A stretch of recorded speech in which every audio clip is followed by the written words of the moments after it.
Hello साथीहरू, नमस्कार from ग्यालवारा Dolpa Nepal है त।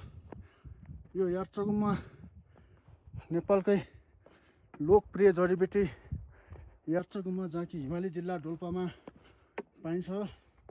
हिमाली जिल्लाहरू अरू नि मुना मनाङ मस्ताङतिर पनि पाउँछ होइन, तर डोल्पाको यार्चगुममा चाहिँ विशेष गरेर राम्रो हुने हुन्छ। यहाँको क्वालिटी, यहाँको सबै कुराहरू राम्रो हुने भएकोले मान्छेहरू डोल्पामा यार्च खोज्न आउनेको जनघनत्व पनि धेरै हुन्छ एकदमै। त्यही बीच दौडानमा म पनि यस यार्चगुममा सङ्कलन गर्न चाहिँ यहाँ पुगेँ। अहिले चाहिँ म यता पहिलाको वन चाक्टे बगरबाट ग्यालवाराको यात्रामा छु, जहाँ कि यार्चगुम्माको बाटोहरू यस्तो हुन्छ।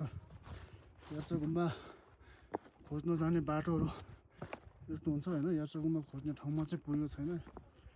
यो डाँडा पोरी चाहिँ पाउँछ, त्यसमा हिँडेर जानुपर्छ।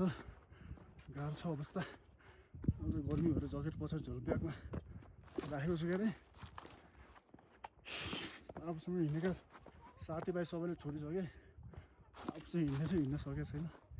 13 वर्षपछि म पनि यस यार्चगुममा सङ्कलन गर्न आएको छु। के अरे हेरौँ कतिवटा भेटाइन्छ है त।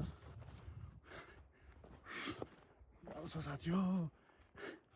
धन भन्ने कुरा सजिलो ठाउँमा हुन्न भन्छन्, सही नै रहेछ। ल त साथी हो, अहिले यति नै भयो।